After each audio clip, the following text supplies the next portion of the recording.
Okay, thank you very much indeed. And maybe I'll deal with Senator Gavin first, because he asked the question about the rush. This bill has actually been discussed for a very, very long time. And it's been going a long time. Not in here. Yeah, I'm going to come to that. And it's been discussed in October at the Joint Oireachtas Committee. I also discussed it earlier in 2018 when the government decided its approach. The Joint Committee subjected the bill to pre-legislative scrutiny. And I am quite happy to sit here as long as you like this evening to discuss this bill. That's why I'm here. It's open-ended. It has been in the political arena for many years now. There have been many controversies attached to it, some of which we're addressing here now in this particular amendment. But the idea that it's actually being rushed, I think it has been rushed, is not true. Do you know what the criticism for the last year and a half before this was about the delay? Now, when the delay is over, where people are complaining about the rush, it's somewhat difficult to understand that. But let me just say that it is urgent. It's been in the without this bill, there's no noise regulator for Dublin Airport, and this bill provides the comprehensive, open and transparent process that we need. There wouldn't be a noise regulator if we don't have this. And EU Regulation 598, I think it's been in place since, yeah, it's June 2016. So we're kind of, without saying anything out of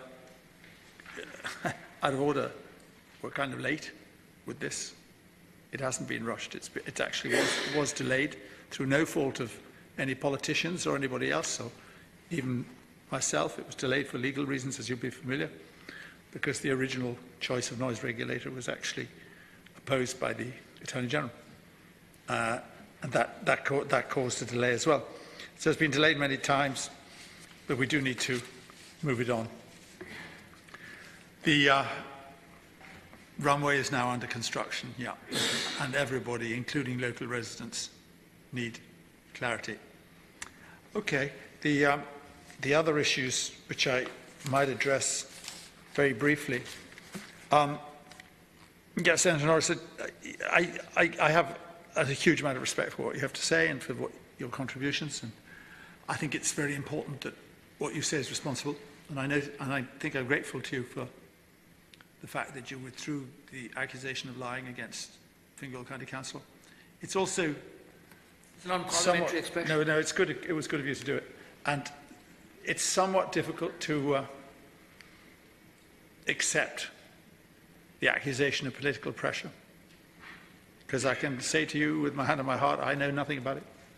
I was never in touch with anybody, and if political pressure were to come from anywhere, it would probably have been me, because I'm championing that bill.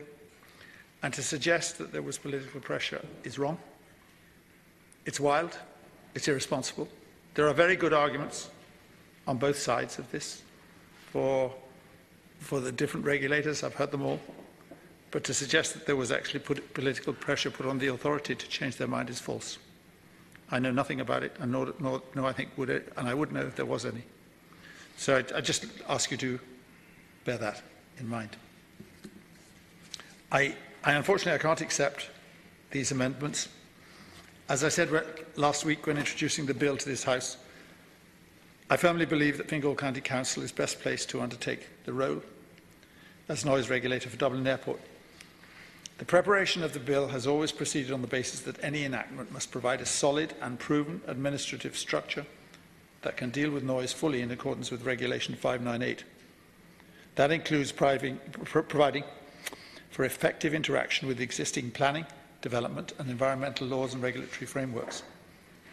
Fingal was chosen as the competent authority because it has relevant expertise relating to planning, environmental matters and public consultation, as well as the critical mass to quickly absorb, skill up and roll out a new function effectively. As it is a government body, it does not operate to a commercial mandate, but rather operates within well-established statute, agreed national policy parameters and local development frameworks. The issue of a conflict of interest does not arise, in my mind. I simply cannot accept that a local authority is compromised by virtue of receiving rates. How is that a sustainable and reasonable argument?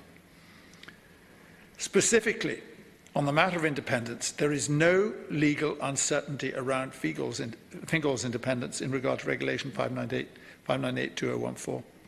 The approach in the bill is unequivocally in accordance with Preamble 13 of Regulation 598/2014, which says the competent authority responsible for adopting noise-related operating restrictions should be independent of any organisation involved in the airport's operation, air transport or air navigation service provision, or representing the interests thereof and of the residents living in the vicinity of the airport.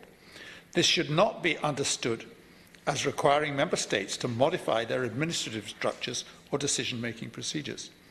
By drawing on established local government structures, the choice of Fingal County Council was very much informed by a recognition of the benefits for all parties of setting out for aircraft noise regulation the very same known, tried and tested administrative structures and processes which support planning and development.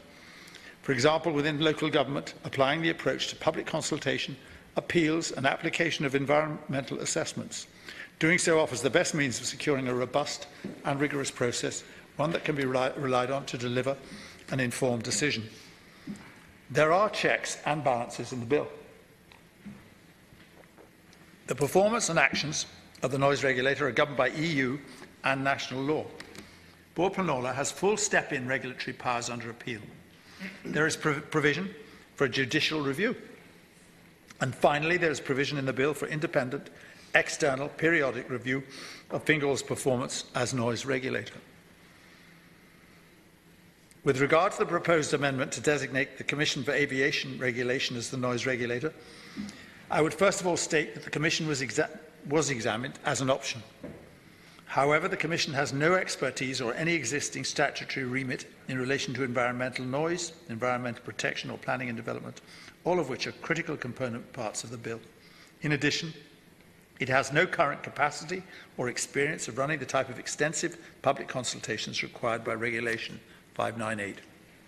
Finally and importantly, the Commission does not have the organisational capacity to absorb a substantive new function within a relatively short time frame.